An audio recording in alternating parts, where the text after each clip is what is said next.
Buenos días, mi nombre es Isidro Manuel y mi tema es cáncer pulmonar de células no pequeñas o cáncer de pulmón de células no pequeñas.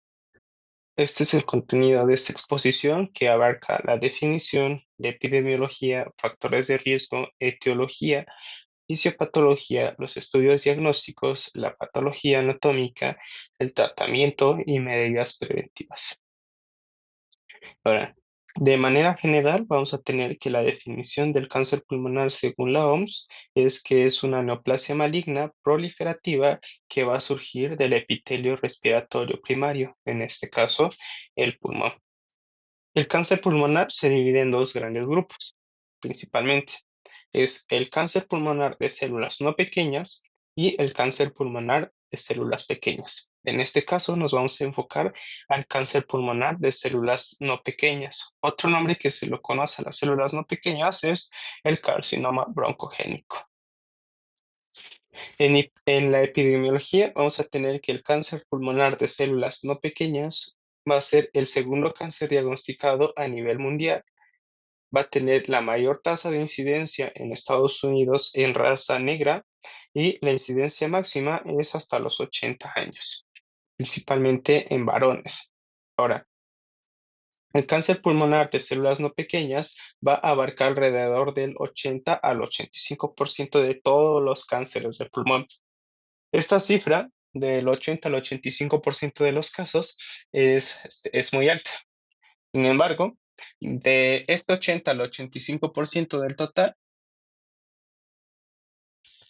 vamos a tener que el 90 al 95% va a ser diagnosticado ya cuando tiene una enfermedad metastásica.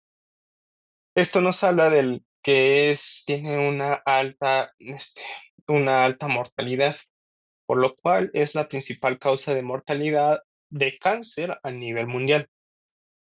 En 2020 se llegaron a registrar hasta 2.2 millones de casos nuevos, que va a representar alrededor del 12% de todos los cánceres a nivel mundial, y también en 2020 se llegaron a registrar hasta 1.79 millones de casos, bueno, millones de muertes por este cáncer.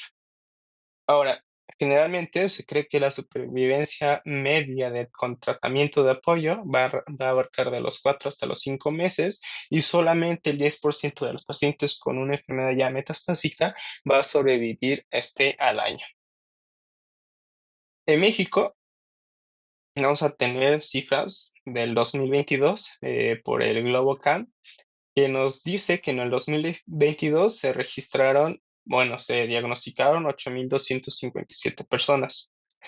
En el mismo año se reportaron 7.808 muertes, pero se cree que la cifra tiende a ser mayor porque es una neoplasia mucho más frecuente de lo que se aparenta.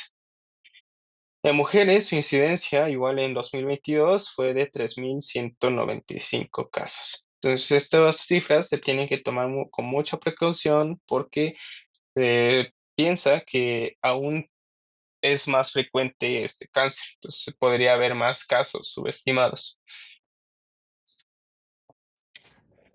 Ahora, aquí tenemos unas gráficas que representan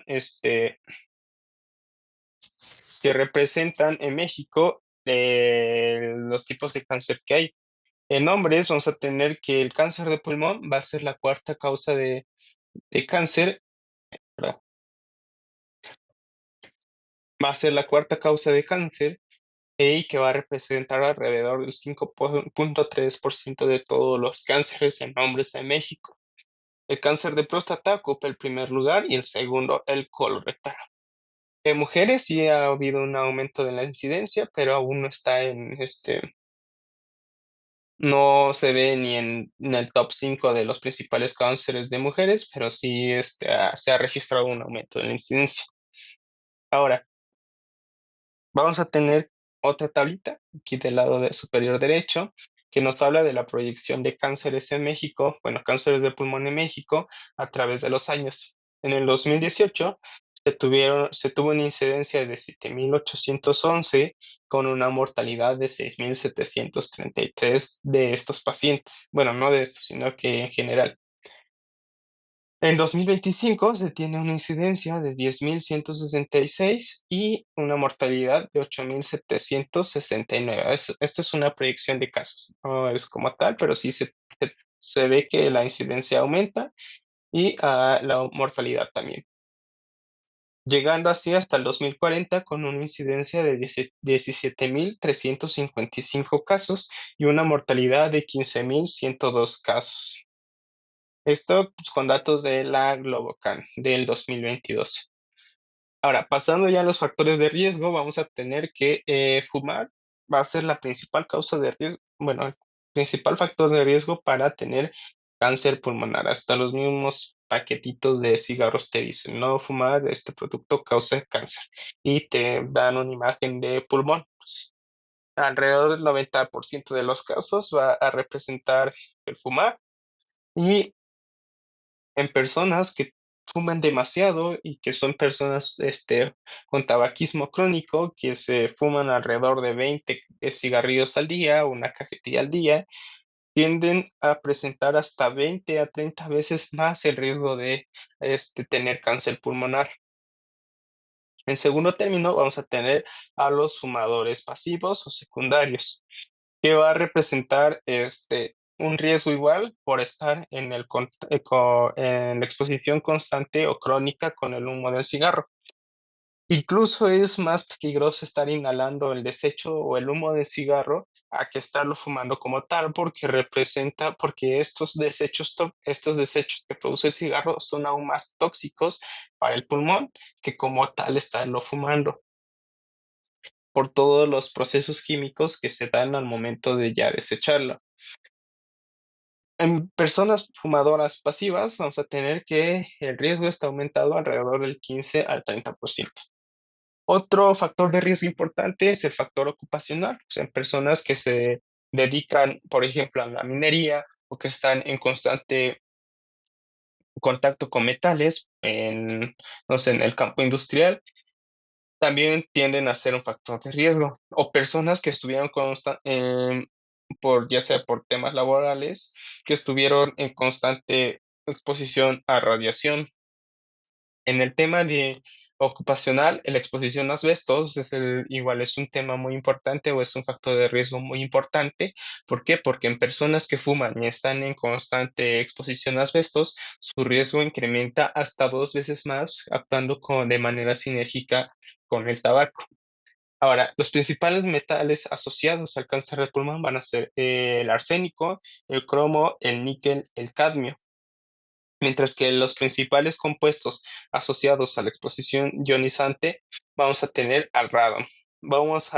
La literatura también incluso menciona que las personas que estuvieron en los trabajos de rescate, de remodelación o que estuvieron de alguna manera expuestos a la radiación de las bombas de Hiroshima, de Nagasaki en Japón, quien tuvieron cáncer de pulmón en la gran mayoría o se expusieron a estos factores ionizantes y llegaron a contraer algún tipo de cáncer. Los factores genéticos también entran aquí, como son un historial de cáncer pulmonar de la familia, de la primera línea familiar, por ejemplo, mamá, hermanos, abuelos, bueno, ya abuelos, llegan hasta abuelos, y polimorfismos genéticos y mutaciones heredadas, principalmente los genes 5p15, los genes CP21 y 15q25. Otras enfermedades ya relacionadas al pulmón, también son factores de riesgo, es la tuberculosis, el EPOC, con la bronquitis crónica y con el enfisema.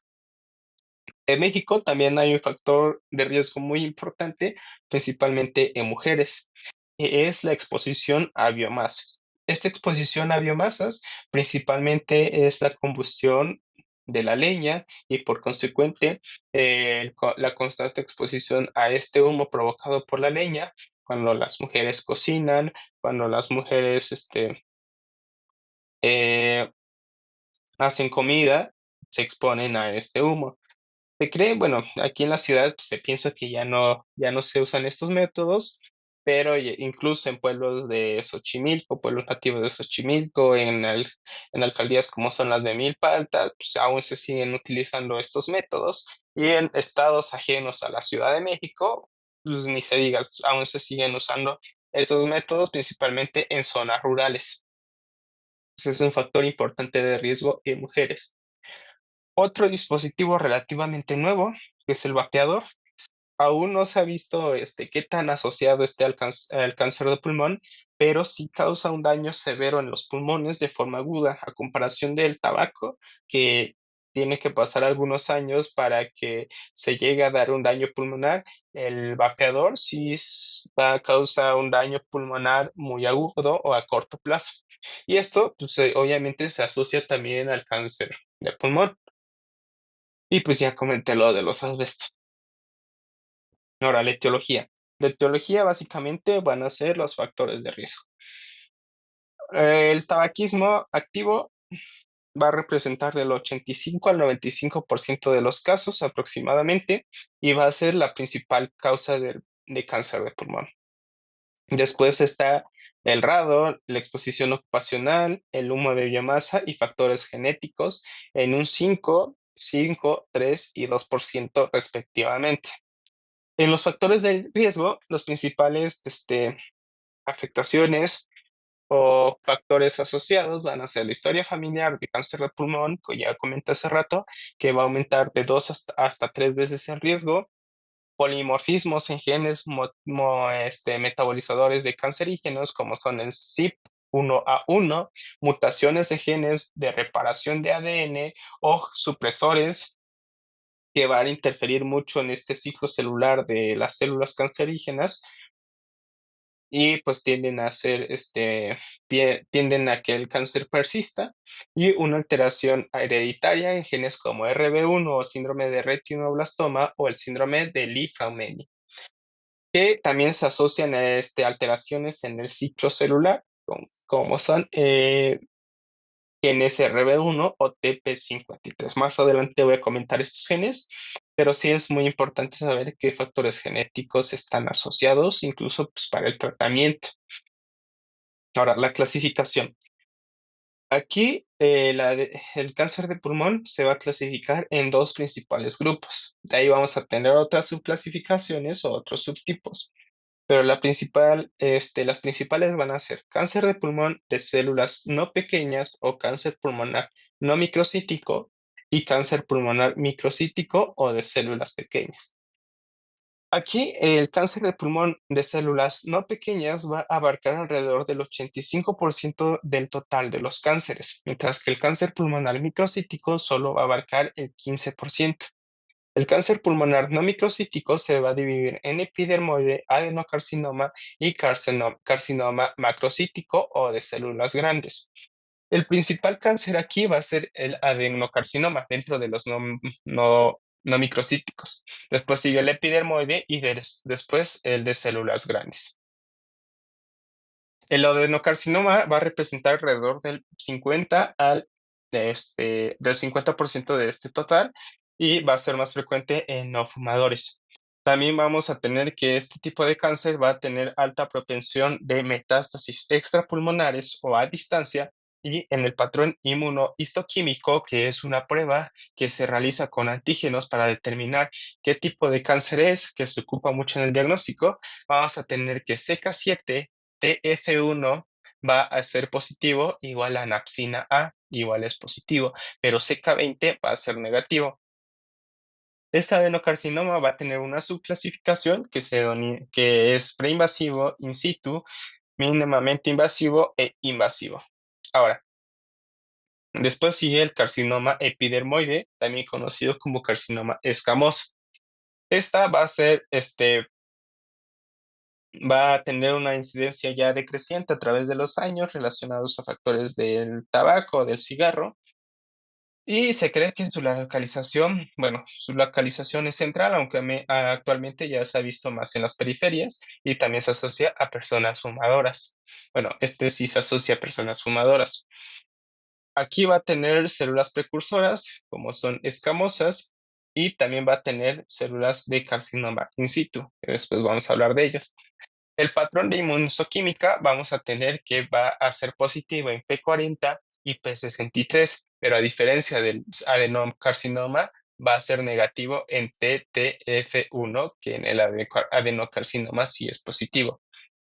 Ahora, pasando al carcinoma de células grandes, histológicamente ya es un diagnóstico diferencial o de exclusión, perdón, no diferencial, sino que más de exclusión, que habla de que si el patrón histológico no concuerda con adenocarcinoma ni escamoso, ya se habla de un carcinoma de células grandes. O sea que si no es adenocarcinoma, no es escamoso, pues ya es células grandes, ¿no? Este representa alrededor del 2% de los cánceres pulmonares no pequeños y generalmente está mal diferenciado. Va a tener altos mecanismos como somitosis y necrosis dentro de las lesiones y va a requerir una muestra amplia para demostrar que es un carcinoma de células grandes. El patrón inmunohistoquímico vamos a tener que va a ser positivo en cromogranina A y sinaptofisina también va a ser positivo. Y aquí sí se demuestra que hay una alta asociación con el daño relacionado al tabaquismo.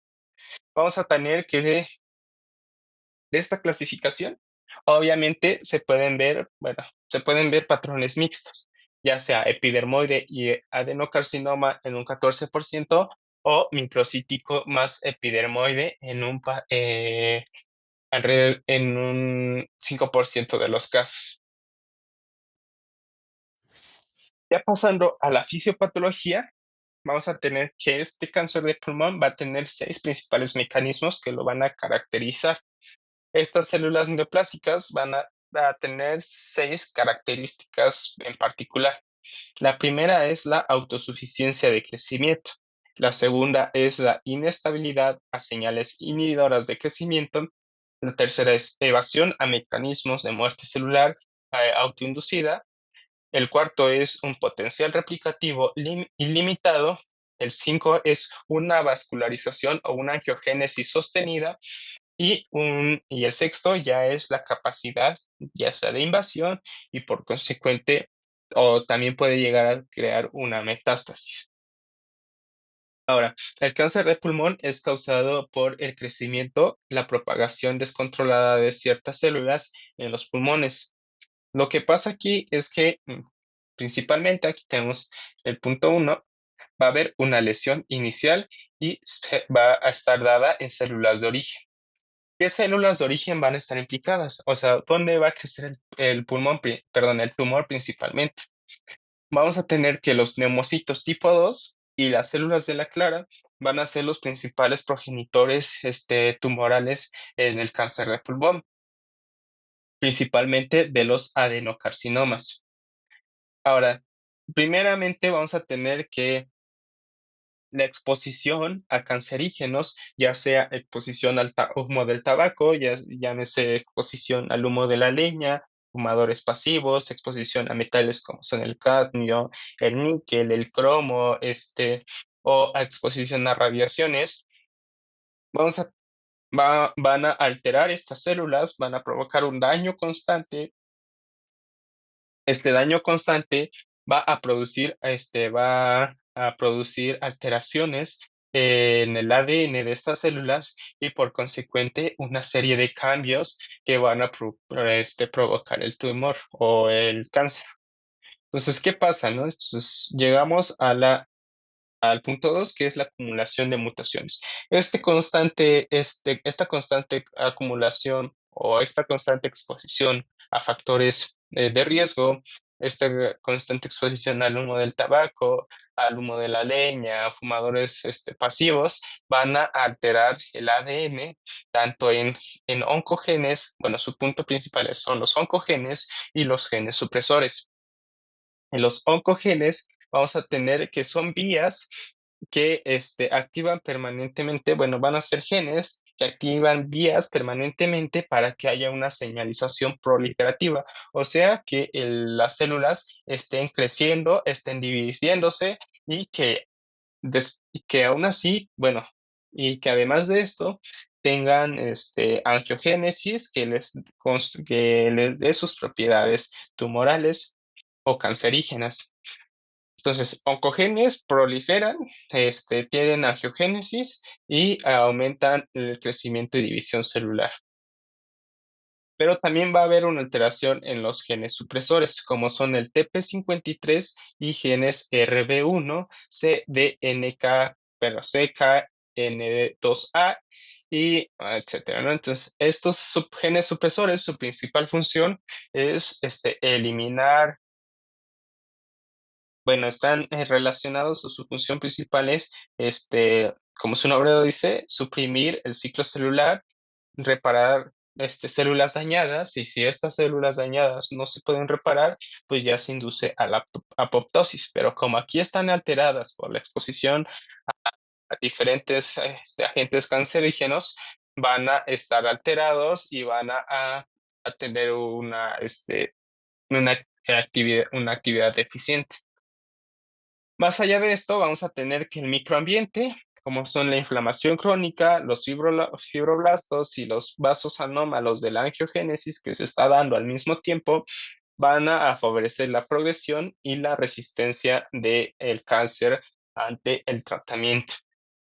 También se cree que hay una célula madre que va a tener una alta capacidad autorrenovadora y eso le va a conferir sus propiedades de resistencia al tratamiento, resistencia a la quimioterapia, y también es posible que ella sea la responsable de las recaídas tras una respuesta clínica, ya sea una lobectomía, una recesión del cáncer, ya sea inmunoterapia o quimioterapia. Entonces, estos mecanismos, la alteración en los oncogenes, la alteración en los genes supresores, como son TP53 y RB1, le van a dar las características que hablamos hace rato, las 6 principales características al cáncer de pulmón. Primero, la autoinsuficiencia en señales de crecimiento, o sea que los oncogenes siempre van a estar activados de manera constante. Después, insensibilidad a señales inhibitorias, la pérdida de las funciones de sus genes supresores, como son el P53, perdón, el TP53 y el RB1.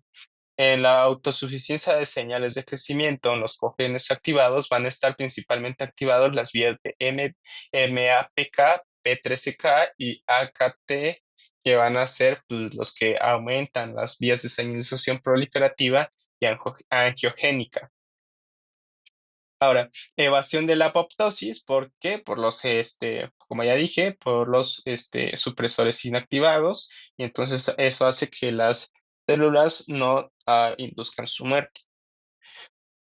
Potencial ilimitado de réplica por diferentes mecanismos, como son activación de telomerasas, mutaciones en P16, CDKN2A, y eso le va a conferir otra característica, que es la réplica ilimitada. También tenemos la angiogénesis sostenida por diferentes mecanismos. Eso le va a conferir sus principales características, pero la principal, o bueno, la consecuencia de todos estos mecanismos es que estas células tengan propiedades de invasión y propiedades metastásicas. Por ejemplo, bueno, no por ejemplo, sino que estas células tienen mecanismos como la alteración de caderinas y activación de metaloproteasas de matriz celular. Estos metaloproteasas lo que hacen es degradar la matriz extracelular la matriz extracelular de las células circundantes. Por ejemplo, tenemos una célula y alrededor tiene otras células. Lo que hace es expresar estas proteínas o metaloproteasas y que van a degradar a las células que están o células vecinas, y lo que hacen es facilitar su invasión y diseminación a través de diferentes tejidos. Entonces, es como quemar a sus células vecinitas, y esto hace que estas células pues, tengan más espacio para crecer. También la alteración de aderinas, bueno, de caderinas, que lo que hace que son proteínas que hacen que estas células siempre se estén unidas a un tejido fijo, o sea, que estén fijas en un tejido. Si hay una alteración, van a disminuir esa adhesión, estas adhesiones, y lo que hacen es, pues básicamente, pues, que ya no tengan ese pegamento y ya pues, se diseminen a través de diferentes partes, principalmente pues en el pulmón.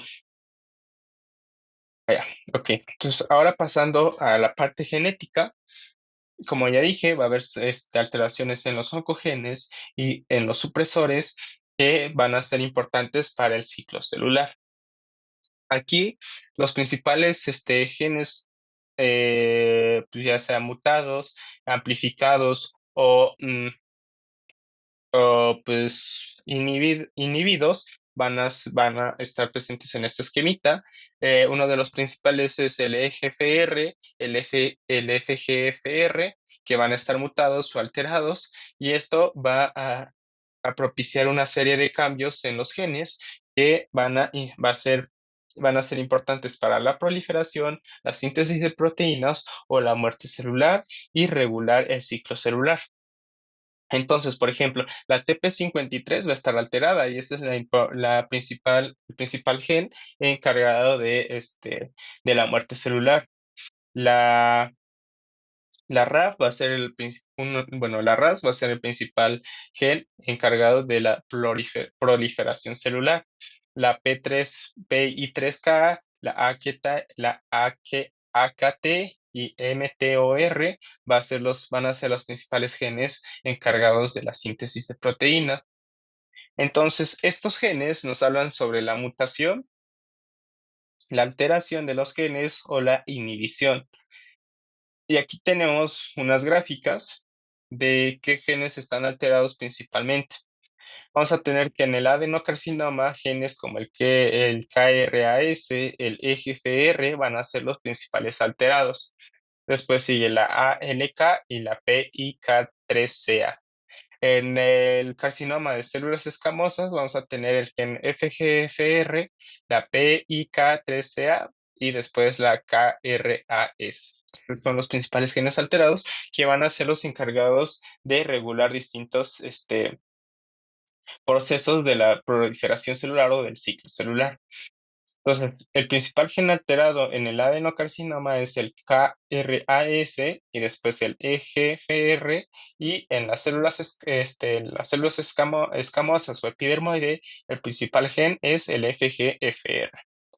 Y aquí tenemos el porcentaje de alrededor de qué tanta, el porcentaje el porcentaje de los casos en que se tiende a mutar estos genes o a haber una alteración. Un 27% del gen FEGFR va a estar alterado en el adenocarcinoma, por ejemplo, ¿no? Entonces, aquí tengo una tabla que lo simplifica, que nos habla pues, de cómo es esto. ¿Y esto de a qué nos sirve? Esto nos sirve mucho para orientar al tratamiento, para saber qué fármaco, bueno, pues sí, qué fármaco quimioterapéutico se va a utilizar en casos de, por ejemplo, estadios metastásicos. Y por eso es muy importante saber qué tipo de gen está implicado, igual para diferenciar qué tipo de células, qué tipo de cáncer está presente en el paciente. Y aquí tenemos una tablita que nos habla de qué gen, qué tipo de alteración está presente, con qué frecuencia está en el cáncer de células no pequeñas y en qué subtipo de cáncer está. Aquí de los más importantes que podemos ver es el EGFR, que está acá, que está aquí y va a tener una mutación en el 10 al 35% ciento de los casos de los adenocarcinomas. Por ejemplo, el KRAS igual va a tener una mutación importante en un porcentaje del 15 al 25% total de los adenocarcinomas. Entonces, básicamente esta tablita nos habla de qué genes están alterados y en qué tipo de cáncer se tiende a presentar. Aquí el epidermoide principalmente va a estar mutado el PK13A o el FGFR1 en el 20% alrededor. Entonces, pues sí, no es un cuadro que nos ayuda a diferenciar las mutaciones del cáncer pulmonar no microcítico. Después vamos a tener la clínica. La clínica va a ser un tanto sugestiva de otras enfermedades. Y va a haber, síndromes paraneoplásicos, va a haber clínica asociada a metástasis, a metástasis, va a haber clínica asociada al crecimiento de los tumores y va a ser muy variada. Pero la clínica principal, que va a ser sugestivo de afectación endobronquial, o sea, del parénquima pulmonar, que ya está pasando algo malo en el pulmón, va a ser la tos persistente, la disnea y principalmente la hemoptisis, que va a ser una señal de que, pues, ya está pasando algo más allá de una simple tos o de un simple resfriado o lo que sea, una faringitis, no sé. También va a haber sibilancias localizadas o neumonías recurrentes o procesos infiltrativos recurrentes o que no mejoran o que no tienden a resolverse. Entonces, esta es la clínica asociada a la afectación endobronquial. Después tenemos clínicas sugestivas de diseminación intratorácica.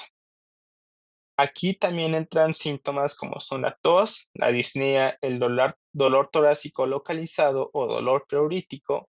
También puede ser la ronquera por parálisis del nervio laríngeo. Aquí lo que nos dice es que el tumor ya creció, ¿no? Entonces, dentro del pulmón vamos a tener inervaciones, vamos a tener este, compartimientos anatómicos que hacen que si se aumenta el tamaño dentro del pulmón puedan alterar otras estructuras subyacentes. Entonces, también tenemos la elevación unilateral del hemidiafragma por el parálisis del nervio frénico relacionado con crecimiento de pulmón, síndrome de Pancoas y síndrome de Horner.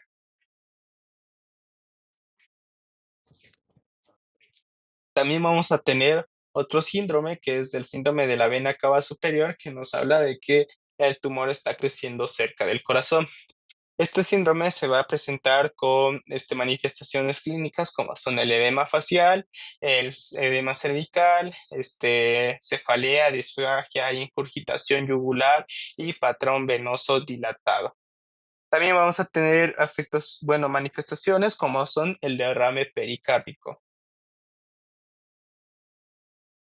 Ahora, síndrome de Pancoas y síndrome de Hoffmann.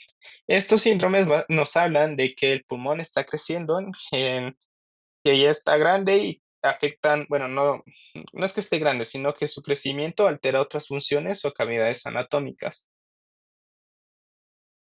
El principal síndrome relacionado va a ser el síndrome de Pancoas, que va a estar que va a ser un síndrome que aparece en tumores que van a asentar en los vértices pulmonares y que van a aparecer con mayor frecuencia en carcinomas epidermoides. Esto lo que puede producir son destrucción de la primera y segunda costilla, dolor en el hombro o en el brazo por afectación en el plexo braquial y después tenemos al síndrome de Horner que se va a ver relacionado a la afectación del nervio simpático o cervicotorácico. El síndrome de Horner se va a presentar como una miosis, una ptosis y una anhidriosis. Aquí tenemos una imagen de cómo se vería y que nos tiende a sospechar a que el pulmón ya tiene o signos sugestivos de diseminación intratorácica. Después tenemos los signos sugestivos de que el pulmón ya está en el sistema o signos sugestivos de diseminación sistémica.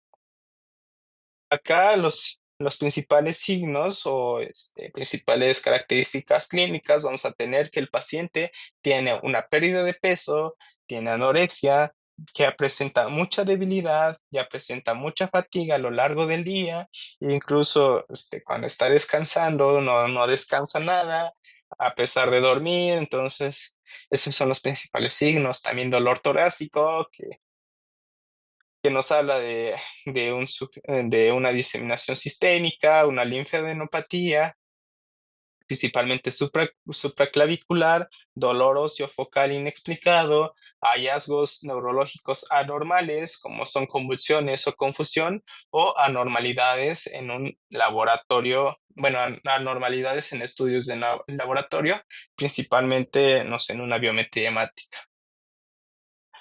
Después tenemos los síndromes paraneoplásicos que se asocian más a, al cáncer como tal, a que hay un cáncer, llámese cáncer de mama, cáncer de pulmón, cáncer de estómago, cáncer de esófago, no sé. Entonces son síndromes que constituyen o que nos hablan de un cáncer de pulmón, pero en particular aquí vamos a tener la hipercalcemia, síndrome de secreción inadecuada de la hormona antidiurética, síndrome de Cushing, síndrome miasténico de Lambert-Eaton, encefalopatía paraneoplásica. También vamos a tener anormalidades hematológicas, llámese anemia, puede haber una leucocitosis, puede haber una trombocitosis, o también puede haber un efecto adverso, bueno, como efectos adversos de la trombocitosis, va a haber una hipercoagulabilidad y un tromboembolismo venoso en muchas ocasiones.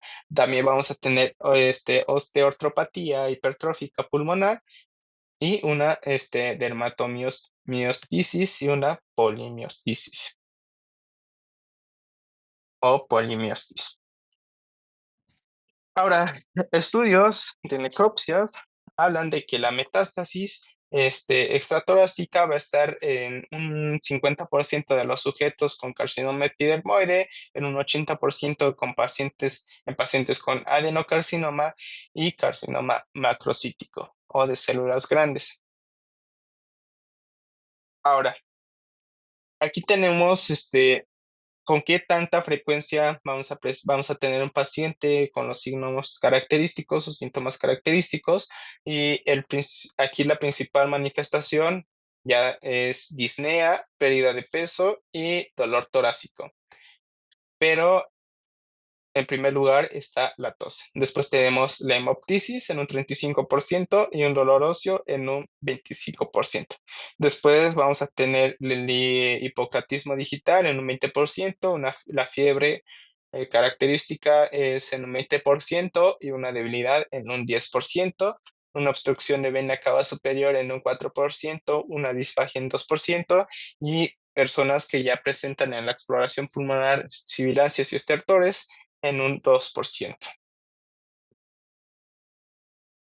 Ahora, el diagnóstico es complejo y y sí es tardado y se tiene que tomar muchas cosas en cuenta para llegar como tal al diagnóstico de cáncer pulmonar. Primero, el diagnóstico muchas veces va a ser de manera incidental. ¿Qué quiere decir eso? Que, por ejemplo, aquí tengo una imagen de una persona que le están tomando una muestra para un cultivo o para una prueba, y esto hace referencia al COVID, ¿no? Por ejemplo, en personas que tuvieron COVID en el 2020 o en la pandemia, se les mandaba a hacer una radiografía y en la radiografía no tenían neumonía, no tenían algún patrón asociado a infección, pero sí presentaban patrones o nódulos asociados a un síndrome neoplásico, a una neoplasia. Entonces, muchas veces, se diagnostica porque personas se hacen ya sea una tomografía o una radiografía de manera incidental o porque está relacionado a otra enfermedad, ya sea una neumonía, por un proceso infeccioso, y en el momento de ver o checar la tomografía ven que hay un nódulo. Este nódulo, pues ya se empieza a dar un seguimiento y resulta que es un cáncer pulmonar.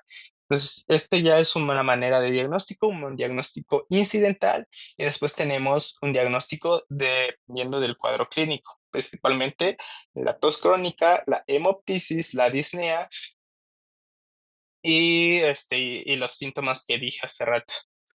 Una vez ya teniendo este cuadro clínico, pues se mandan a hacer los estudios correspondientes, las herramientas de diagnóstico y ya se determina que es cáncer pulmonar.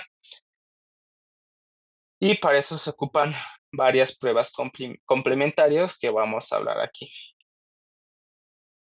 Ahora, aquí tengo un esquema que he sacado de la la guía de práctica clínica de ecología en oncología en su versión del 2025, que es de la National Comprehensive Cancer Network. Y vamos a tener aquí un esquemita que nos representa cómo se llega al diagnóstico o cómo se tiende a sospechar o cómo hay pacientes que se llegan a enterar que tienen cáncer a través de diferentes manifestaciones. Primero vamos a tener que un paciente llega por cualquier cosa a consulta y es sospechoso de cáncer de pulmón, ya sea por las características clínicas o por el historial del paciente. Sin embargo, también puede ser que, como dije, sea un diagnóstico incidental, un hallazgo incidental, ya sea por una neumonía, por un proceso infeccioso que se le manda a hacer una tomografía o se le manda a hacer una radiografía y encuentran características relacionadas a un cáncer de pulmón. Entonces tenemos el hallazgo incidental de un nódulo sospechoso de cáncer de pulmón. Después hay una evaluación multidisciplinaria en donde entran neumólogos, oncólogos, o personal médico que pueda aportar al diagnóstico. Una vez ya estableciendo el probable diagnóstico, si el paciente tiene antecedentes de tabaquismo, se le da una asesoría para que deje el tabaquismo, para que deje de fumar y poder proceder al tratamiento o a los siguientes pasos de diagnóstico y después al tratamiento. Entonces, llega un paciente que ya tiene un diagnóstico, bueno, tiene hallazgos incidentales y es compatible con la clínica. Muchas veces, pues, se presentan sin clínica, pero ya, ¿no? Entonces, ya tienen un hallazgo de un nódulo en la radiografía, una tomografía. Se tienen en cuenta los factores del paciente, ya sea la edad, está principalmente relacionado en personas mayores a 40 años, antecedentes de tabaquismo, antecedentes familiares de cánceres pulmonares o antecedentes de algún otro tipo de cáncer en ese paciente. También vamos a pasar a las exposiciones laborales, a productos cancerígenos, a elementos cancerígenos, el cromo, el níquel, el cadmio, eh, este, o exposición a radiación anterior, o enfermedades pulmonares, ya sea EPOC o fibrosis pulmonar, que también puede estar relacionadas al cáncer de pulmón. Exposición a agentes infecciosos, por ejemplo, en áreas endémicas de tuberculosis, aquí en México también es área endémica, principalmente en el norte, o factores de riesgo, antecedentes sugestivos de infección, también puede ser inmunosupresión, aspiración o síntomas respiratorios infecciosos que pues, nos ayuden a llegar al diagnóstico. Después tenemos los factores radiológicos o los hallazgos encontrados en la tomografía o en la radiografía que hicieron que se empiece a sospechar de cáncer de pulmón. Vamos a tener en cuenta factores como son el tamaño, la forma, la densidad del nódulo que se encontró, anomalías parenquimatosas asociadas, por ejemplo, cicatrizaciones o sospecha de cambios inflamatorios en la radiografía, avidez por la fluorodexoxiglucosa, que es un fármaco que está relacionado a estudios de imagen, que se implementa mucho en estudios de imagen, como el TEP-TC, la TEP-TC, que ahorita vamos a hablar de ella, y ya se ve que el paciente sí es compatible con estos factores de riesgo, que si hay un hallazgo compatible que nos tienda a sospechar de cáncer de pulmón. Ahora, una vez ya teniendo esto, vamos a tener que si en la radiografía se aparecieron nódulos sólidos o nódulos subsólidos, que son características que se tienden a encontrar en las radiografías y nos pueden ayudar al diagnóstico y al tratamiento. Entonces, la evaluación multidisciplinaria va a incluir cirujanos torácicos, radiólogos torácicos y neumólogas para determinar la probabilidad de un diagnóstico de cáncer y estrategias de un diagnóstico óptimo o seguimiento. Ahora, el factor más importante va a ser el cambio de estabilidad en comparación de un estudio de imagen anterior.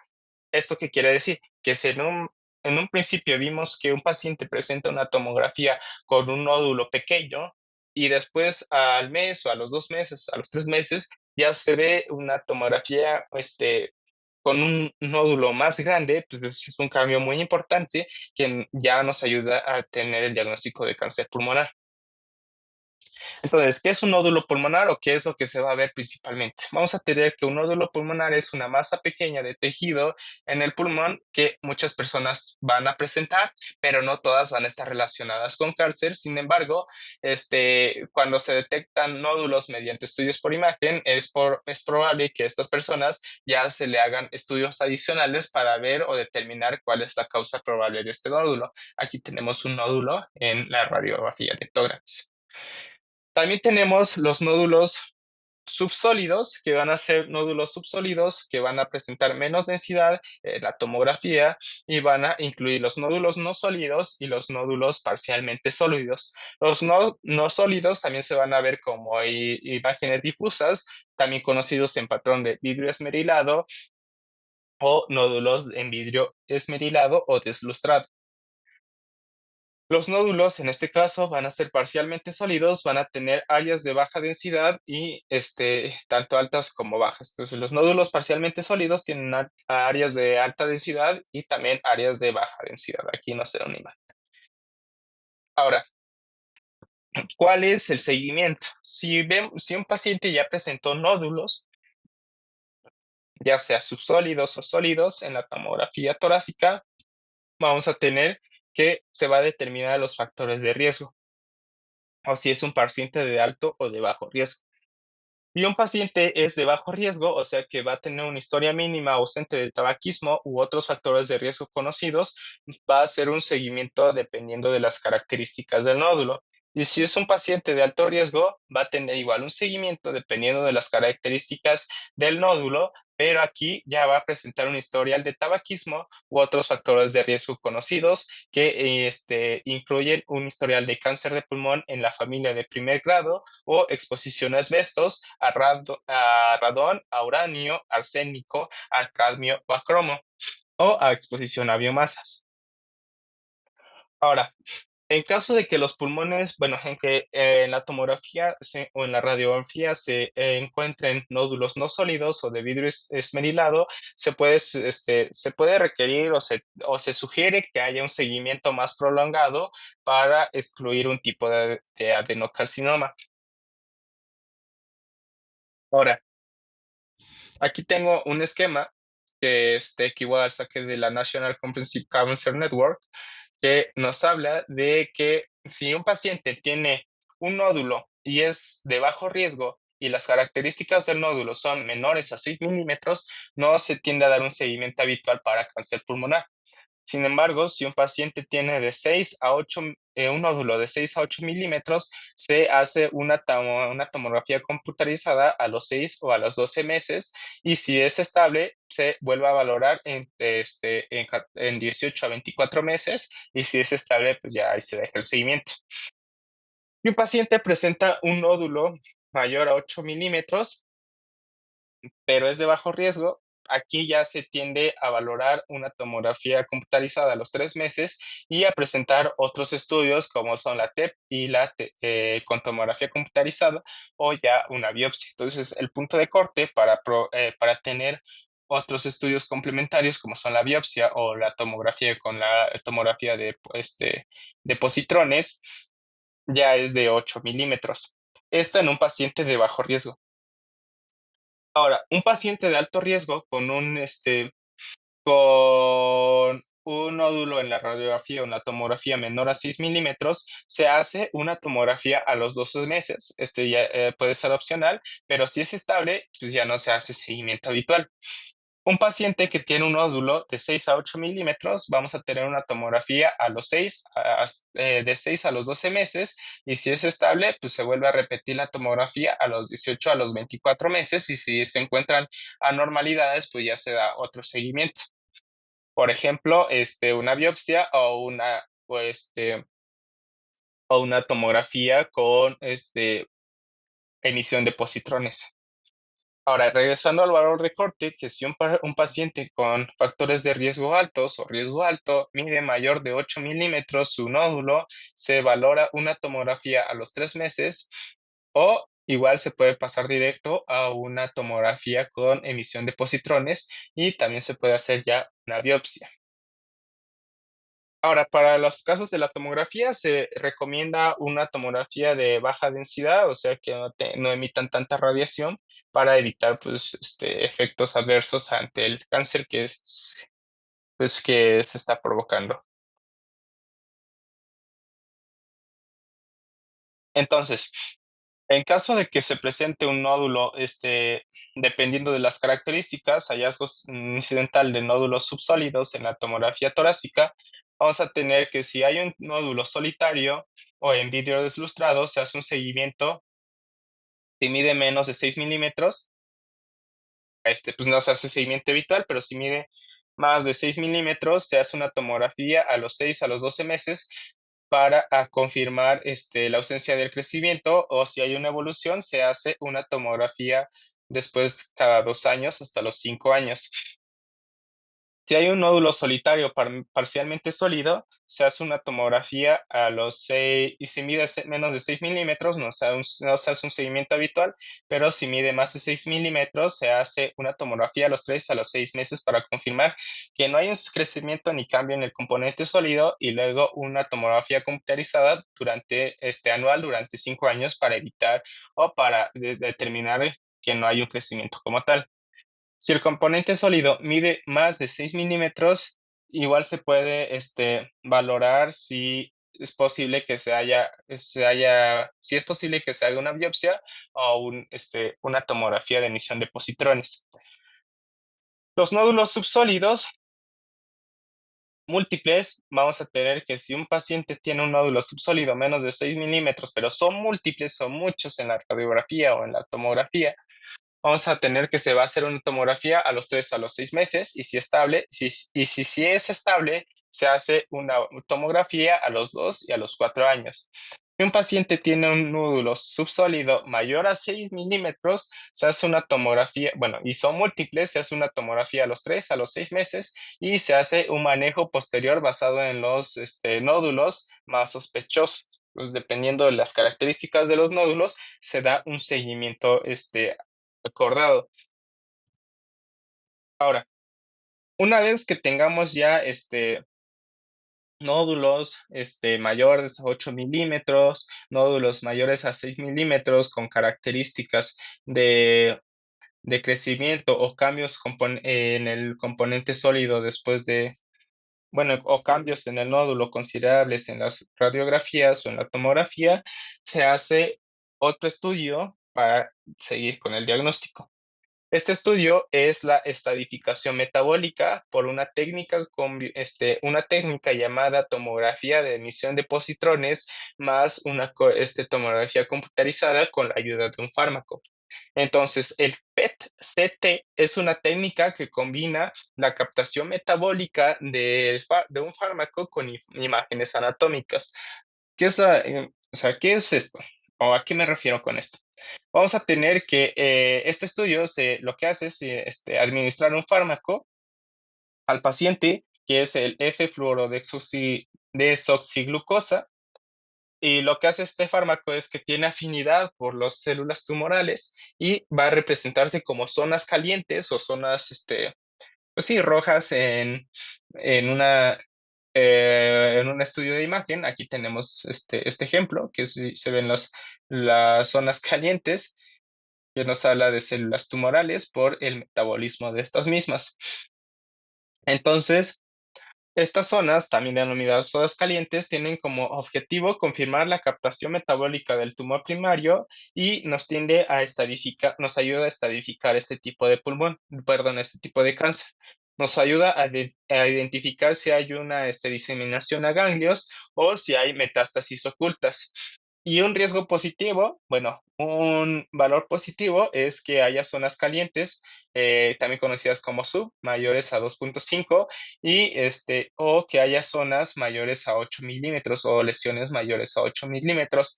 Y si hay lesiones menores a 8 milímetros, se tienden a buscar otros diagnósticos, como son enfermedades granulomatosas del pulmón. La biopsia. Una vez que ya se ha identificado la localización de estos pulmones, pero de estos tumores, porque esto nos ayuda a identificar la localización y el grado perdón, y el tamaño, y si hay, diseminación a ganglios, entramos a la biopsia. El objetivo de la biopsia es confirmar qué tipo de cáncer es el que está presentando el paciente y permitir un panel inmunohistoquímico y un profilado molecular. Entonces, dependiendo de la ubicación del tumor, se tienden a usar diferentes técnicas. No se puede estandarizar un tipo de técnica para la obtención del tejido. Se puede usar una mediastinoscopía, una broncoscopía con ecografía broncoscópica, una endoscopía con ecografía endoscópica, una biopsia transtorácica con aguja o una cirugía transtorácica, bueno, una cirugía toracoscópica asistida por video. O sea, ¿qué es esto, no? ¿Para qué nos sirve? Entonces, usualmente se dan esquemas que nos habla de las regiones ganglionares en el pulmón, presentes en el pulmón, y eso nos ayuda a ver o tener en cuenta las zonas anatómicas en las que el tumor puede estar presente. Tenemos que, por ejemplo, una broncoscopía con ecografía broncoscópica tiende a ayudarnos o es la técnica más adecuada para llegar a zonas anatómicas, este, particulares, a diferencia de la endoscopía, que también nos ayuda a tener la muestra a través de zonas anatómicas particulares. Entonces, este esquema nos ayuda a determinar aproximadamente dónde estaría cada parte del tumor o es como un mapita que nos ayuda a ver en qué zona anatómica podría estar el tumor y dependiendo de esa toma, perdón, pues sí, dependiendo de esa zona, pues ya poder hacer una biopsia. Una vez obtenida esa biopsia por estos diferentes técnicas, el patólogo eh, hace distintas pruebas, como son la inmunohistoquímica, que es una técnica que usa anticuerpos para detectar proteínas específicas dependiendo del tipo de cáncer de pulmón. Aquí lo importante es que hablamos hace rato, bueno, al principio hablamos de una inmunohistoquímica y esto nos ayuda para determinar el tratamiento. Por ejemplo, los anticuerpos presentes en el adenocarcinoma van a ser positivos en el TTF1 y en la napsina A para el adenocarcinoma, pero van a ser negativos en el carcinoma escamocelular o epidermoide y van a ser negativos en el carcinoma de células grandes. Mientras que el anticuerpo P40 va a ser positivo en el carcinoma epidermoide, va a ser negativo en el adenocarcinoma y igual negativo en el carcinoma de células grandes. La cronomogranina va a ser negativo en el carcinoma epidermoide, pero va a ser positivo en P63 y va a ser positivo en carcinoma de células pequeñas. Entonces, la inmunohistoquímica es como un panel que nos ayuda a determinar por medio de anticuerpos qué tipo de cáncer está presente en el paciente. Esto nos ayuda para la clasificación de tumores, la determinación del origen primario desde el origen contra el origen metastásico para identificar qué tipo de cáncer es y una selección de terapia adecuada para el paciente. Ya pasando a la anatomía patológica, el patólogo también nos va a dar una clasificación dependiendo de las características histológicas. Entonces, regresando a la clasificación, vamos a tener que el cáncer de pulmón se divide en adenocarcinoma, en carcinoma epidermoide y otros tipos como son las células grandes. El adenocarcinoma va a tener patrones histológicos lepídicos, acinares, micropapilares, papilares y sólidos según el patrón predominante. También se va a clasificar en adenocarcinoma mínimamente invasivo, adenocarcinoma mucioso invasivo y adenocarcinoma in situ, ¿no? Entonces, también vamos a tener que el carcinoma epidermoide va a tener características como son queratinizante, no queratinizante y basaloide. Y como dije en el principio, estas características histológicas pueden ser mixtos dentro del mismo cáncer, pueden presentar ya sea carcinoma epidermoide más adenocarcinoma o carcinoma microcítico y carcinoma epidermoide en el 5% de los casos. Pues ya pasando al adenocarcinoma, vamos a tener que va a ser el subtipo más frecuente en nunca fumadores y va a tener una mayor metástasis a distancia. A comparación del carcinoma escamoso, que no se ve esta metástasis a distancia comúnmente. Y va a estar presente en tejidos periféricos del pulmón, en lóbulos superiores e inferiores, y también puede estar en subpleural. Se clasifica según su invasión y va a ser ya sea carcinoma in situ, un tamaño menor a 3 centímetros, pero vamos a tener células displásicas que proliferan en patrón lipídico y en este caso no van a invadir los tejidos o no van a invadir el estroma pulmonar, el estroma celular. También pueden estar presentes con mucina, que es una proteína que les da muchas características, ya sea de protección, pues sí, principalmente de protección por medio de mucosas para resistir ya al tratamiento. Y pueden presentar células con o sin mucina y el pronóstico es excelente en este caso y en caso de que haya una resección completa.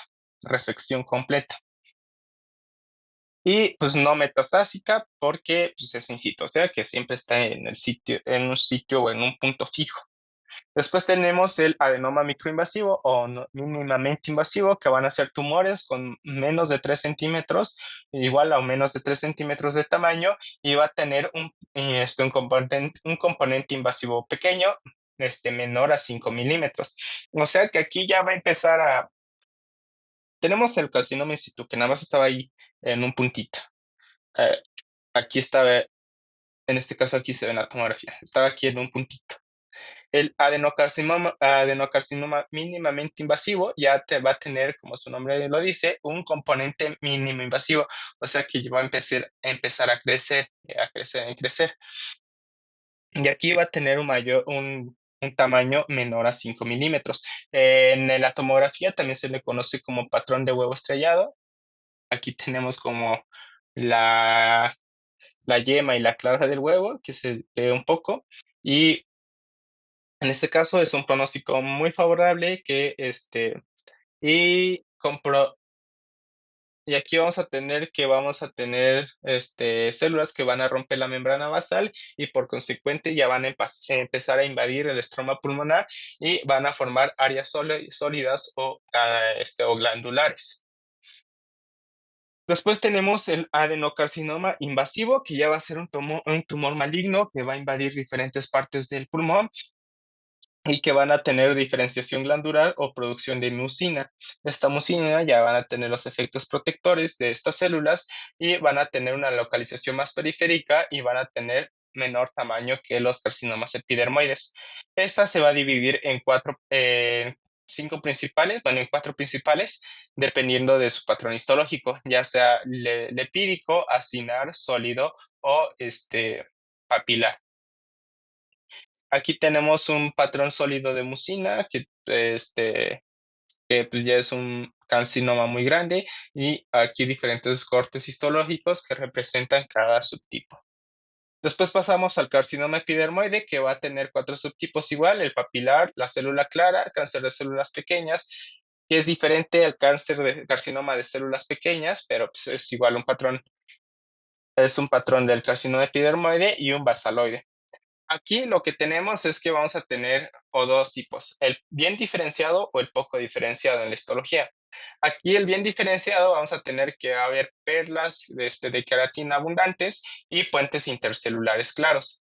También vamos a presentar que estos bien diferenciados van a presentar poca mitosis, lo que nos quiere decir que hay un crecimiento lento y en comparación a los poco diferenciados son patrones que vamos a tener perlas de queratina escasas, ausentes y puentes intracelulares mínimos que le dan características de poco diferenciado. Y aquí va a haber mucha mitosis, o sea que hay un crecimiento rápido, rápido, rápido de este pulmón, de este carcinoma, perdón. Perdón.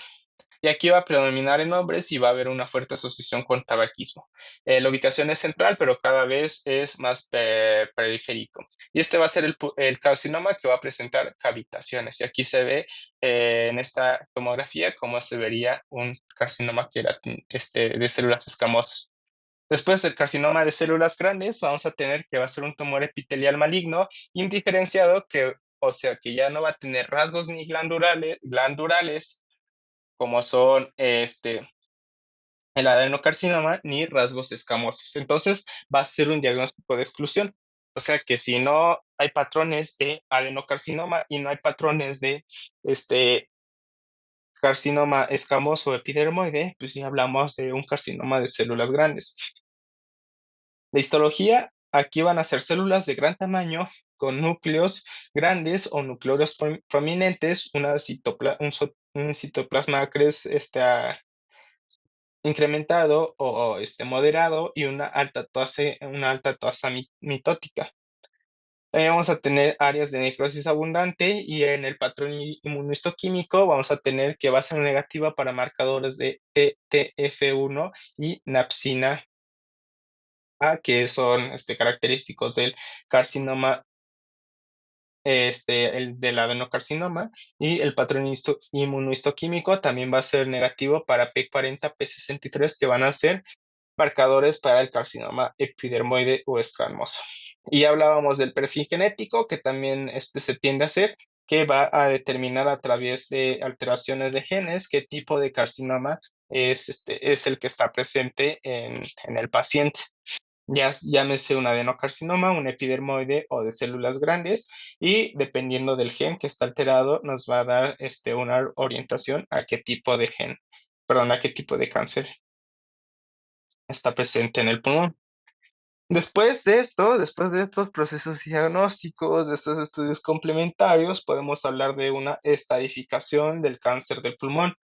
Esta estadificación de cáncer del pulmón, primero, sus funciones principales es identificar en qué área está el pulmón, el tumor, y en qué posibles sitios puede haber una metástasis o hay una metástasis, además de valorar la capacidad del paciente para que no soporte los tratamientos antineoplásicos. Esta estadificación nos ayuda para ver la posibilidad de que el paciente reciba ya sea un tratamiento quirúrgico, un tratamiento quimioterapéutico o radioterapia. Entonces, el TNM, el International Stain System, ofrece una información para pronosticar y definir el tratamiento del paciente que, tienen, que tiene cáncer de pulmón de células no pequeñas. Empezando con el tumor. La T de TNM es el tumor, que nos habla de una clasificación que va a describir el tumor primario, o sea, el tumor que está causando todo el cáncer del paciente. Aquí la principal clasificación se basa en el tamaño del tumor en centímetros, el crecimiento invasivo del tumor en zonas cercanas del cuerpo, como en la pared torácica, y la cantidad de tumores que hay en un pulmón o en áreas circundantes. Entonces, aquí como tal no voy a leerles todo, pero se clasifica desde T1, T3, bueno, T1, T2 y T3 y T4. El T1 vamos a tener que es un tumor menor a 3 centímetros de diámetro, rodeado del pulmón o de pleura visceral, y no va a haber invasión en sentido ya sea proximal al bronquio lobar. La T2 se va a dividir en T2A y T2B. La T2 vamos a tener que va a ser un tumor mayor de 3 centímetros, pero menor a 5 centímetros o igual. Y va a presentar algunas características, ya sea que afecte el bronquio principal, mayor de 2 centímetros en sentido distal de la carina, o que invada ya la pleura visceral. Se va a acompañar de atelectasia o neumonitis obstructiva que sugiere que se está extendiendo a la región iliar del pulmón. También tenemos la T2A y la T2B. Pasando a la T3, vamos a tener que es un tumor o cualquiera de las siguientes características. Bueno, es un tumor mayor a 7 centímetros y va a presentar cualquiera de las siguientes características, ya sea una invasión directa a las siguientes estructuras: pared torácica, diafragma, nervio frénico, pleura mediastínica, el pericardio parietal, un bronquio principal a menos de 2 centímetros de la carina, atelectasias o neumonitis, nódulos tumorales separadas por el mismo nódulo, entonces aquí ya abarca el T3. El T4 va a ser un tumor de cualquier tamaño que va a invadir ya sea el mediastino, el corazón, los vasos, la tráquea, el nervio laringio, el esófago, cuerpos vertebrales, carina o nódulos tumorales separados por el lóbulo ipsilateral diferente. Después pasamos a la zona N, TNM, vamos a pasar a la letra N, que nos habla de los ganglios linfáticos. La clasificación de N nos describe el crecimiento del cáncer en los ganglios linfáticos que están cerca del pulmón. Esta va a estar por 3 puntos importantes, va a estar dada por 3 puntos importantes. Primero, la extensión del cáncer a los ganglios linfáticos del pulmón. Después, la extensión del cáncer a los ganglios linfáticos en una zona cercana al pulmón. Y después, la extensión del cáncer a los ganglios linfáticos en una zona ya muy lejos del pulmón. Este estadio se divide del 0 al 3, o sea, en cuatro categorías. El N0, que no hay metástasis a ganglios linfáticos regionales. El N1, hay una metástasis ya en ganglios linfáticos ipsilaterales, peribronquiales o ipsilaterales a nivel del ilio y nódulos intrapulmonares. El N2 nos habla de una metástasis a ganglios mediastínicos o subcarínicos en ambos lados o en un mismo sitio. Y el N3 nos habla de una metástasis en ganglios contralaterales, mediastínicos, ciliares, contralaterales, escalénicos o supraclaviculares del mismo lado o del lado contrario. Entonces, ¿cómo determinamos, perdón, ¿cómo determinamos en qué zona del ganglio está? Primero, pues ya se hacen los estudios de imagen previos, se usa una tomografía de tórax o ya sea una tomografía de emisión de positrones. Después se define los ganglios, el tamaño de los ganglios. Y después de eso ya se hace una biopsia, técnicas mínimamente invasivas, ya sea por un EBUS, una TBNA, una EUS, una FNA, y ya se determina el estadio ganglionar o la letra N del TNM. ¿Y en dónde está, en qué áreas está, o cómo sé, en qué área del pulmón está presente este tumor? Para eso nos dan una gráfica, una imagen para saber en dónde es probable que esté el pulmón, en qué zonas, y ya se da una nomenclatura para determinar en qué área del pulmón está. Vamos a tener la zona supraclavicular, que vamos a tener ganglios. Bueno, este es un esquema de las regiones ganglionares del pulmón y aquí puede haber una invasión a cualquier sitio, puede haber una invasión del tumor en cualquier sitio. Vamos a tener zonas supraclaviculares o unas zonas superiores, zonas inferiores, vamos a tener, perdón, zonas superiores, zonas superiores, zonas inferiores, zonas de zonas aórticas, vamos a tener zonas del mediastino inferior, también vamos a tener eh, zonas intralobares o perihiliares. Aquí está marcado con un cuadro de color dependiendo de la zona, y esto nos puede ayudar a determinar el área de la metástasis del ganglio, perdón, de la metástasis del pulmón a través de los ganglios. Después vamos a hablar de la metástasis, que la clasificación TNM va a estar representada por la letra M y nos va a indicar si el cáncer se ha extendido al revestimiento que cubre el pulmón o a otros órganos extrapulmonares. Una vez que ya se ha extendido a otros órganos pulmonares, o fuera del pulmón, ya se denomina metástasis. Aquí lo importante es que alrededor del 15% de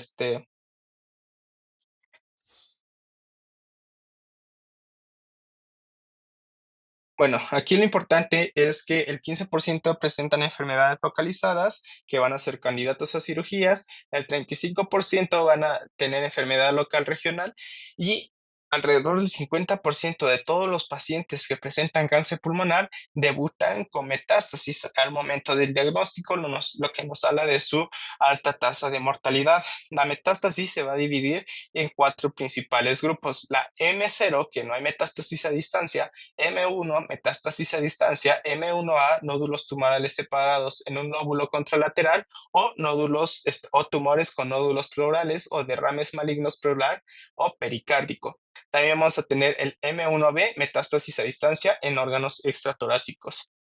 Y aquí tenemos una tablita de que nos habla de los sitios de metástasis de acuerdo a la variedad histológica de los cánceres, llámese escamosos, células pequeñas, adenocarcinoma o anaplásicos. Aquí lo importante es que el adenocarcinoma tiende a diseminarse en los ganglios linfáticos, después al hígado, después a glándulas suprarrenales, al hueso o al cerebro. Aquí tenemos el porcentaje de cuánto tiende a diseminarse o a hacer metástasis y en el escamoso también. Aquí el más frecuente es a los ganglios linfáticos también y también vamos a tener al hígado que tiende a ser una zona con metástasis y al hueso también. Después se da una clasificación dependiendo del TNM y se da otra subclasificación a los estadios. Los estadios del cáncer del pulmón van a ser combinaciones de clasificación del TNM, ya sea T, N o M, que se basan en el pronóstico y este va a ser igual para el tratamiento. El estadio 1 va a constituir los estadios 1A y el 1B. El estadio 2 va a constituir los estadios 2A y el 2B. El estadio 3, el estadio 3A y el 3B y el 3C. Y el estadio 4 va a constituir los estadios 4A y los 4B. Y aquí tenemos una tabla de cómo se clasificarían dependiendo del T, el N o el M. Aquí el estadio 1A, 1, vamos a tener que es un T1, un N0 o un M y un M0. El estadio 2B, bueno, pasando al estadio 2, vamos a tener al de estadio 2A, que es T2B, N0 y M0. El estadio 2B vamos a tener que es T1A, T2B o T3 y una N1 o un N0 y MM0. El estadio 3 va a constituir el S3A y el 3B, y aquí vemos sus diferentes características, y aquí en ninguno hay metástasis, en todos hay M0. Y el estadio 4A y el 4B va a constituir de cualquier T, cualquier M y en un MA y un M1B o un M1C. Entonces aquí ya nos habla de una metástasis. Y aquí recordemos cómo se clasifica el. Bueno, pasando con el tratamiento, vamos a tener que este tratamiento va a ser multidisciplinario, que va a incluir tanto personal de oncólogo, personal quirúrgico y personas de trabajo social, todo. Entonces va a haber un tratamiento multidisciplinario que tenga como objetivo hacer la extirpación del tumor, hay tratamiento con quimioterapia, tratamiento con radioterapia, mejorar los síntomas del paciente o incluso mejorar la calidad de vida del paciente o a prolongar su esperanza de vida.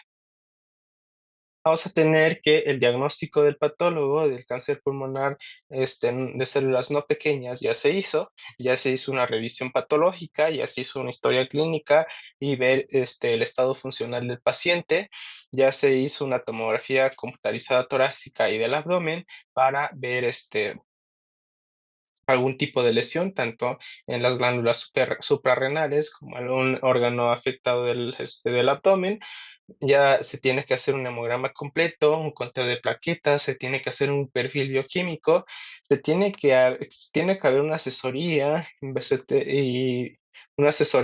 y se tiene que hacer una farmacoterapia para abandonar el tabaquismo, para pacientes que tengan tabaquismo. Y también y al mismo tiempo se integran cuidados paliativos para mejorar la calidad de vida del paciente. Este tratamiento va a depender del estadio en el que el paciente se encuentre, siendo así que se agrupan en tratamientos de estadio 1 y 2, tratamientos de estadio 3, 3C, 3B y 3A, y tratamiento del estadio 4 o estadio ya con patrón metastásico. Vamos a tener que el tratamiento en el estadio 1 y 2A va a ser meramente quirúrgico más quimioterapia ayudante. Entonces, lo que se hace es evaluar al paciente si necesita una terapia quimioterapéutica o bueno, una quimioterapia antes de de la operación en caso de que sea necesario. Se debe de hacer una broncoscopía, una evaluación patológica de los ganglios linfáticos mediastínicos, se debe de hacer un estudio de emisión de positrones para ver en qué zonas está o para estadificar el tumor. Se debe de hacer una resonancia magnética cerebral para ver si no hay algún tipo de lesión que indique metástasis al cerebro. Y si no hay ninguno de estos indicios, pues ya se hace el tratamiento. Aquí el tratamiento va a ser un tratamiento de resección quirúrgica, perdón, de resección pulmonar, donde se extirpa el pedazo de tumor, el pedazo de pulmón que tenga el tumor y lo esté afectando. Aquí lo que se hace es una exploración y después una resección quirúrgica más una disección de los ganglios linfáticos mediastínicos afectados o un muestreo sistemático de ganglios linfáticos después de una terapia sistémica preoperatoria, si así se ha planificado. Después de esto se da un tratamiento adyuvante con fármacos quimioterapéuticos para evitar que el tumor vuelva o el cáncer vuelva y después se hace una vigilancia. En pacientes o en personas que tengan, que sean médicamente inoperables, por ejemplo, en personas con algún riesgo cardiovascular, con enfermedades cardíacas o de alto riesgo quirúrgico determinado por el cirujano torácico, o pacientes que rechazan la cirugía después de una consulta de cirugía torácica, pues ya se hace una radioterapia definitiva que tiende a tener el mismo resultado parecido a un tratamiento de resección quirúrgica más una quimioterapia. Entonces, aquí preferiblemente se usa el SABR, que es un método método de radioterapia. Después se valora si es necesario una quimioterapia para el estadio 2 y en caso de que tenga un alto riesgo de que vuelva a aparecer el tumor. En caso de que no, como dije, tiende a ser favorable y se hace una vigilancia periódica. Ahora, en casos de que, se necesite una quimioterapia en ayudante, o sea, antes de la operación, esto nos ayuda a reducir micrometástasis y hacer resecciones inicialmente operables, con técnicas factibles. O sea, nos ayuda a remover los tumores de manera más fácil en caso de una quimioterapia, en ayudante. En estos casos, la supervivencia va a ser, en los casos de resección de tumor más una quimioterapia, la supervivencia de 5 años en etapa uno va a ser de 68 al 92% y en etapa 2 de un 53 a un 60%. La quimioterapia adyuvante después de una cirugía o después de una radioterapia se da después de la cirugía, después de la radioterapia, en los 4 ciclos. En 4 ciclos. Solamente se da en la etapa 2 y en la etapa 3A. En la etapa 1 pues, no tiene relevancia significativa. Y después de esto, después de una resección quirúrgica, se hace una vigilancia periódica con una tomografía computarizada a los 6 meses, durante 3 años, al primer año, al segundo año, al tercer año, cada 6 meses, y después de estos 3 años se hace una revisión anual. Ahora, la etapa 3 o enfermedad localmente avanzada se va a dividir en dos: etapa 3A y etapa 3B o 3C. La etapa 3A va a ser una enfermedad localmente avanzada, mientras que la etapa 3B o etapa 3C va a ser una enfermedad más avanzada con afectación al mediastino. La estrategia va a depender si el tumor es resecable o de la carga ganglionar que esté presente en esta etapa. Aquí tenemos que la etapa 3A se va a dividir en dos dependiendo de la clasificación N. En la clasificación N2 vamos a tener una subclasificación que es no voluminosa más voluminosa. En la no voluminosa vamos a tener un abordaje terapéutico de quimioterapia más radioterapia más cirugía en una lobectomía, si es posible, que es el gol estándar de las intervenciones quirúrgicas en el cáncer de pulmón. Una voluminosa se hace mediante una quimioradioterapia concurrente más una inmunoterapia, en este caso el durvalumab, perdón, el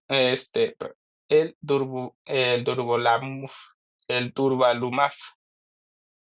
La quimioterapia concurrente se da solamente si el estado funcional del paciente es óptimo y puede aguantar esta quimioradioterapia. Después se da una quimioterapia secuencial solo si hay mayor comorbilidad y una una inmunoterapia con durvalam- durvalumab con una terapia por un año si no hay progresión del cáncer. Se da después una etapa 3B o 3C, una enfermedad más avanzada que nos habla con más afectación del mediastino y por lo general aquí no hay cirugía, no es recomendable la cirugía y y por lo general no es resecable. Por lo tanto, no es resecable. Aquí se da un tratamiento estándar, una quimioradioterapia concurrente y luego da durvalumab, que se da si hay una PDL1 positiva. Entonces se da una inmunoterapia si hay una enfermedad estable. Este de anti-PDL1 es una prueba que hace que determine si hay anticuerpos. Bueno, esta anti-DL1PD lo que implica es que es una terapia que básicamente lo que hace es que se vea si es probable que el tumor responda a inmunoterapia. Pues aquí tenemos un cuadrito de qué es lo que generalmente se hace dependiendo del estadio. Tenemos el 3A, que es una resección quirúrgica, la 3A igual, con una quimioterapia no ayudante y una cirugía, y la 3B se da una quimioterapia más una radioterapia solamente. Ya no es compatible con la cirugía. Aquí tenemos un esquemita de la guía de práctica clínica, en donde tenemos una etapa 3 que se da que puede ser por un tumor N2, que ya vimos cómo se clasifica, que se relaciona con invasión a ganglios mediastinales o a un síndrome de Pancoast. Aquí después se hace una evaluación ECOG. Lo que consiste esta evaluación es básicamente ver qué tanto afecta el tumor o el cáncer al paciente en su vida diaria, en sus actividades diarias, y dependiendo del resultado, en este caso, si es de 0 a 1, se da una terapia, ¿no? Entonces, si es de 0 a 1, se da una quimioterapia más una radioterapia concomitante, y si no, una quimioterapia más una radioterapia secuencial. Después de este tratamiento, se da un seguimiento cada 6 a 12 semanas, y si hay una recaída o hay una progresión, pues va a depender qué es lo que sigue. Si no hay una recaída, se da un seguimiento cada 6 a 12 semanas constantemente. Y si sí hay una recaída y existe una progresión, lo que se hace es ya sospechar, o bueno, ya se diagnostica como tumor metastásico, y ya entra a la etapa o el estadio 4. Aquí en el estadio 4, lo importante es que ya se habla de una enfermedad avanzada o que ya presenta metástasis. Aquí lo importante es establecer, un punto importante es establecer el subtipo histológico con tejido adecuado para pruebas moleculares, que es valorar la repetición de la biopsia o análisis en plasma si procede. Entonces, lo que se hace básicamente es este, pruebas moleculares para determinar qué tipo de cáncer es y qué tipo de gen está mutado, y así dar un tratamiento dependiendo del tipo de gen que esté mutado, y se usa aquí quimioterapéuticos.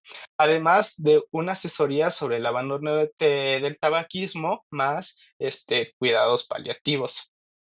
Aquí lo importante es que los cuidados paliativos para la radioterapia se dan cuidados paliativos y consiste en radioterapia para tumores, para metástasis cerebrales, para compresión medular, para obstrucción bronquial y para hemoptisis. El punto de este tratamiento del estadio 4 no es curativo, o sea, ya no hay cura desafortunadamente ya no hay cura en este estadio.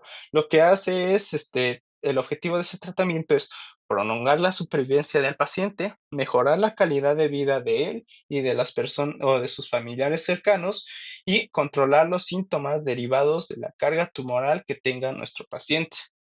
Entonces, dependiendo del subtipo histológico, vamos a hacer pruebas de marcadores. Como ya dije anteriormente en las primeras diapositivas, va a haber genes mutados específicos en un tipo de adenocarcinoma y genes mutados específicos en otro tipo de adenocarcinoma, y eso nos va a ayudar a determinar el tratamiento. Dependiendo del subtipo histológico, el adenocarcinoma y el de células grandes u otro que no tenga alguna clasificación, se van a hacer pruebas moleculares que va a incluir la mutación de RFC1, ALK, KRAS o estas que están aquí. Y también vamos a ver que las pruebas deben de realizarse como parte de una determinación amplia de un perfil molecular, y también se pueden hacer pruebas de ligando de muerte programada PDL1, que nos sirve para ver qué tan probable es que responda a la inmunoterapia nuestro paciente. Después tenemos que en el caso de los carcinomas de células escamosas o epidermoides, se hace una valoración de prueba molecular que incluye mutación de RFCE1, bueno, RFCE, ALK, KRAS, RS1, BRF, NK, RK123 o mutación de omisión de METX 14 o diferentes. Y igual, estas pruebas deben de realizarse como parte de una determinación amplia del perfil molecular, y también se hacen las pruebas de PDL1 para ver qué tan probable es que responda a la inmunoterapia. En caso de que salga alto, pues sí es muy probable este, este estudio. Ahora, después de determinar qué gen está mutado,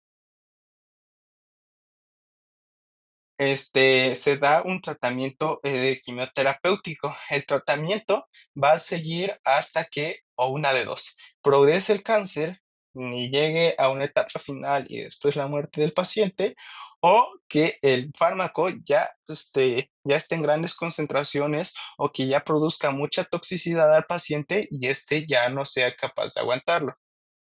Entonces, aquí vamos a tener que se hace en este caso del estadio 4, se hace una biopsia con aguja gruesa del sitio más distante de la enfermedad para probar la enfermedad metastásica.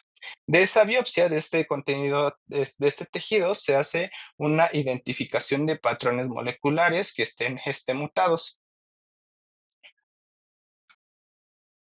Dependiendo del gen, te va a dar un fármaco que tiene como función inhibir estas mutaciones o dar una respuesta ante estas mutaciones. Por ejemplo, en la mutación de EGFR vamos a ver opciones terapéuticas como son el osimertinib, el erlotinib y el gefitinib, que van a ser los principales, y así dependiendo de cada mutación. Ahora, pues ese va a ser el tratamiento de elección dependiendo del gen mutado. Ahora, la supervivencia del cáncer de células de cáncer de células no pequeñas o cáncer pulmonar de células no pequeñas en el estadio 4 va a variar dependiendo de la mutación del cáncer que esté presente. Perdón, la mutación del gen del cáncer que esté presente. Ahora, si no hay mutaciones y sin este estudio de PDL1 alto, vamos a tener que la supervivencia de nuestros pacientes va a variar desde 8 a 12 meses con quimioterapia, y una supervivencia a 5 años va a ser alrededor del 5%. En un EGFR mutado, su supervivencia media es de 38 a 40 meses después del inicio del tratamiento, y alrededor del 30 al 40% de estos pacientes llegan a vivir hasta 5 años, y así con cada uno de estos. Ahora, en metástasis cerebrales múltiples no tratables, vamos a tener que, pues aquí tiene peor pronóstico de supervivencia, que es menor a 6 meses sin tratamiento. Y solamente el 1% llega a vivir hasta los 5 años, menos del 1%. Y por último, vamos a tener las medidas de prevención. Aquí, pues, básicamente es evitar los factores que o los factores de riesgo que puedan desencadenar un cáncer pulmonar, como son como son el tabaquismo, el alcohol también se ha visto, se ha implicado con el cáncer pulmonar, y la exposición a agentes cancerígenos, como son, la exposición a biomasas, la exposición a metales como son el cadmio, el cromo, el bueno, sí, pues, en general los que ya había mencionado, y también al asbesto o exposición a radiación bueno, a evitar las exposiciones a radiación y evitar pues, la combinación de estos factores, ¿no? También, pues, si en caso de que un paciente tenga, pues, tenga, no sé, un historial familiar con personas con cáncer pulmonar en su primera línea, pues se hace unas pruebas, pues tienen que estar al pendiente de las pruebas que se pueden hacer para evitar bueno, para tener un diagnóstico a tiempo de un cáncer pulmonar. Tenemos que si se hacen estas pruebas individuales con pacientes con alto riesgo y se llegan a detectar estos pacientes, lo que hace es que van a disminuir hasta un 20% en la mortalidad del cáncer pulmonar y tienden a detectarse en un 80% en los estadios uno y 2 y que van a tener un mejor pronóstico. Recordemos que la mayoría de las personas que se detectan con cáncer pulmonar, alrededor del 50% ya tienen una enfermedad con patrón metastásico. También se ha dicho, o se ha suponido, que pues sí, se ha dicho que los suplementos con betacarotenos, la vitamina, el selenium, tiene efectos efectivos en la prevención del cáncer pulmonar, pero pues ya se demostró que estos efectos, bueno, que estos suplementos van a ser inefectivos en estos casos. Y pues eso sería todo.